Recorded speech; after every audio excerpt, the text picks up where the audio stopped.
The Dragon Ball Legends anniversary, this year being the 7th, truly a time for celebration. Lots of people are enjoying the new mastered Ultra Instinct Goku, but today we have to discuss the downfall of Super Saiyan Blue Evolution Vegeta. The lackluster counterpart of the two headliners this year, and it's very apparent. Already, Vegeta is the less hyped counterpart, getting overshadowed by Goku's mastered technique. Vegeta's popularity, by comparison of the protagonist of the Dragon Ball franchise, there is simply no competition. The way he's been produced by the developers has got a lot of Vegeta fans raging about this situation. What I'm looking at on my screen right now shows me that these developers are bro. These developers are they don't deserve our job. They don't understand game design. Question to the guys in the comment section. Would you like to see a video on why Vegeta's kits are usually worse off? It's not 100% true, especially with the existence of Ultra Margin Vegeta, but we're all aware 90% of the time they're gonna give him the short end of the stick. Let's get into this video. Now, usually I would address the whole kit, but the main problem with Evo Vegeta is simply the concept for his kit, how they went about designing it. So with kits, they usually put one core mechanic and they build around that, and it's very apparent that they do this. So in this case, we're dealing with the new mechanic, quote unquote. It's barely a new mechanic, the evolve gauge. The evolve gauge, it allows Vegeta to level up his gauge by pressing art cards, and even as he gets to level 2, it adds another method of him being able to increase his gauge. So once he's at level 2, he can increase his gauge by charging. So in a sense, as you get to level 2, it makes it easier to get to level 3 than it would have been to get from level 1 to level 2. Simple enough, right? All you need to do is get to level 3 and then you get Vegeta in his prime form. Not difficult to do. Well, you would be wrong, because this gauge takes a light year to level up. Now, some people might say, oh, well, what's the issue with building him up? Building him up shouldn't be a problem. There's lots of units that you have to build up. And sure, you can push that argument, and I will address that later in this video. But the fundamental issue here, he's being compared to MUI Goku and all these other demons in the meta. When you have to build up and you have to put the oil in your car, and every other unit in the game is pretty much running on electric, you know, they start off with full fire, it's really tough for you to compete. At least if we look at MUI Goku, right, he actually does require some build up, but his build up is only 6 cards, and post transformation the reward is crazy good. But with SSBE Vegeta, it takes way too long to get to level 3, and by the time you do get to level 3, the odds are there's a couple enemies dead, so maybe there's only one of them alive, and it would be a lot later in the game, so you're basically forcing your games to go longer. Also, put the scenario that the enemy has a yellow on their team, which they probably do. Vegeta is simply going to do less damage because you have to prioritize him to get him to level 3 to get the benefits in the late game. So you're going to have to prioritize him over other units that could simply have done the work that he would have done while you're building him up, versus someone else that can literally just get the job done straight away. It's a very inefficient way of playing Dragon Ball Legends, and naturally people are going to shy away from using that because it takes longer, because it's not easier to do, and it makes it so that you're more likely to lose a game because you're in the process of building up instead of executing. This general idea, a lot of people feel it, and even if you are a Vegeta fan, I'm sure in cases you felt that too. Especially in the meta right now, we have Kale and Caulifla. One of them are yellow, and because they're a new unit, a lot of people are using them. If you come up against that unit, you're gonna have to break through that yellow, and that's not easy to do. Let me even mention Ultra Margin Vegeta too, the more menacing yellow. This guy here is absolutely scary, and if you're trying to build up Vegeta, you're doing no damage, also risking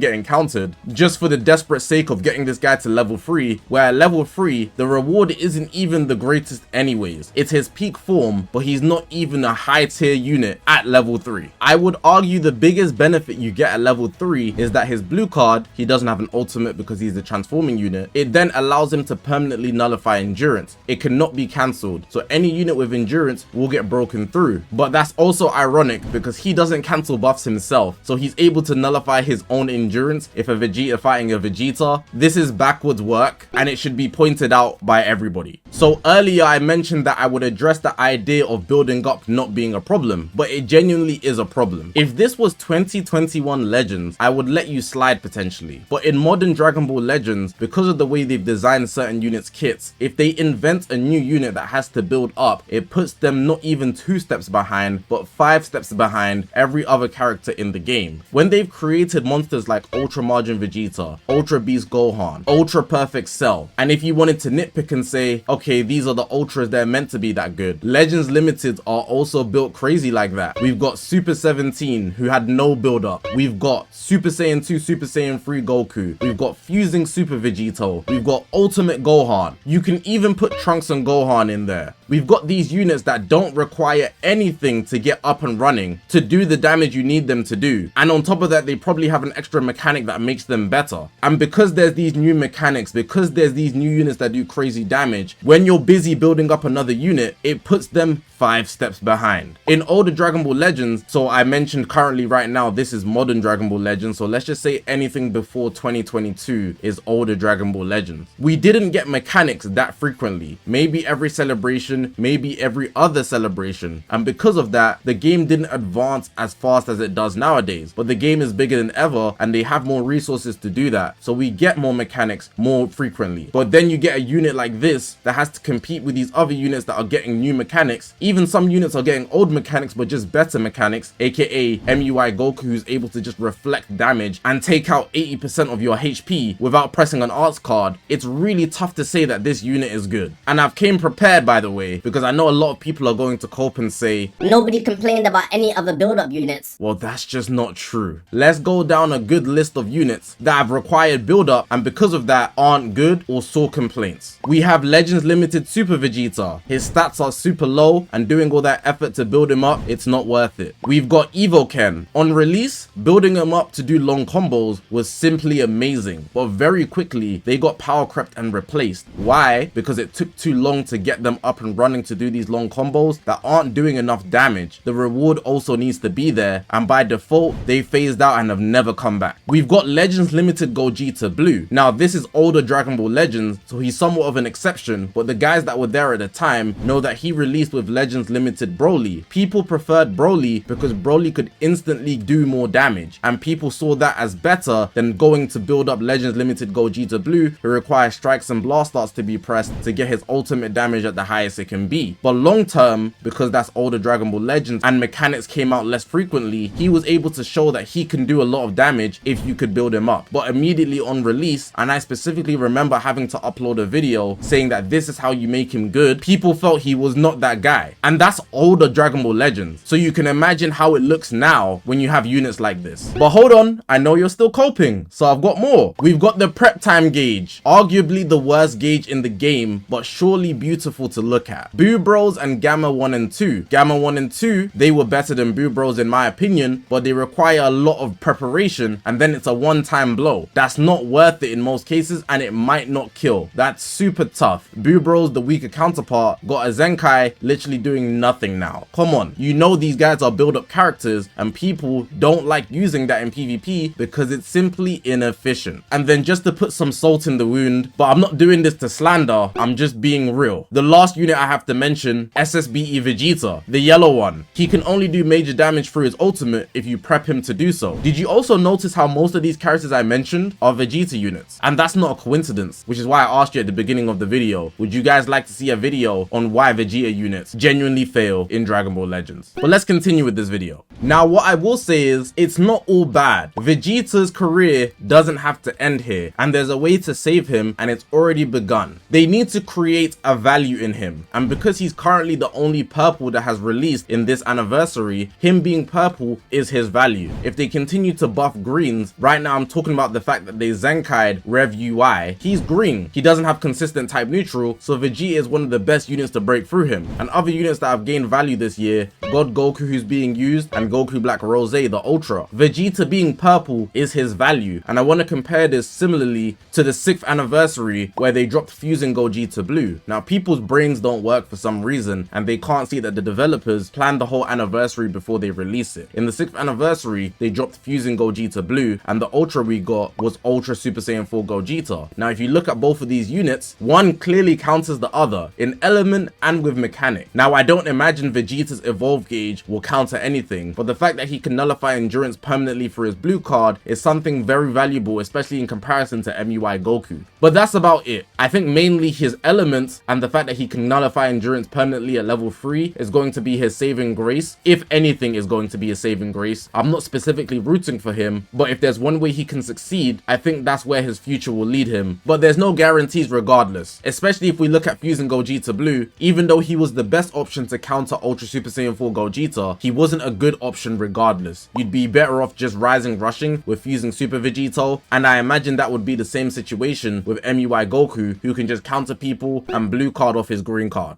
Now, the final thing I want to address in this video is why the Dragon Ball Legends developers would go out their way to build Vegeta like this. Well, simply, it's because they take what happened in the anime and they put it into the game as the template. There's a reason why there's a trend with specific units not being the greatest, and that's because they have a template that they follow based on what happened in the anime. Toshi in the past has mentioned that they tried to tailor units' kits to how they fight and what happened in the anime. So if we look at Vegeta, he's literally a build-up merchant. Everything is leading up to his final explosion where he was able to defeat Toppo, and that's just what it is. And you can take almost every single version of Vegeta, it all builds up towards that. Now you're probably saying, well, how come Ultra Margin Vegeta was good? Now that you want to look back at it in hindsight, the version of Margin Vegeta that we got is the one that fought Super Saiyan 2 Goku. So that means he's straight oppressive. He's not the version that built up for his final explosion, and that's why he's a good unit. But if you look at every Vegeta character in the game, you will see a consistent trend. But it's not just with him. We have Ultra Instinct units that prioritize their dodging, but they have bad defenses. Gogetas, he doesn't usually go all out, subpar Super Gogeta. He takes his time, so then he has to build up. So as a result, he might have a build-up kit. If not that, they might make him oppressive out the gate. Usually G4, they make him have big explosions, but the Gogetas from the Dragon Ball Super Broly movie, they are the build-up kind. And I'm sure you can make your own conclusions about any character in the game, and for sure there are exceptions, but the base template for the character starts with what happened in the anime. And when you take that, you can then understand why certain characters are less likely to succeed in Dragon Ball Legends. That's going to be the end of the video. This was a video heavily requested as people are very much disappointed with Evo Vegeta, but I think it's not over for him. There is a good team that's being used in PvP, and if you do want to run him, I suggest running him with MVP 17, Evo of course, and then put Cabo on that team. That Blast team does well. Don't sleep on it. But hopefully you guys did enjoy this video. If you haven't already, make sure to press that subscribe button. We're on this grind to 200,000 subscribers. I appreciate you guys for watching the video, man. My name's Zakashi, guys, and I will see you guys in the next one, man.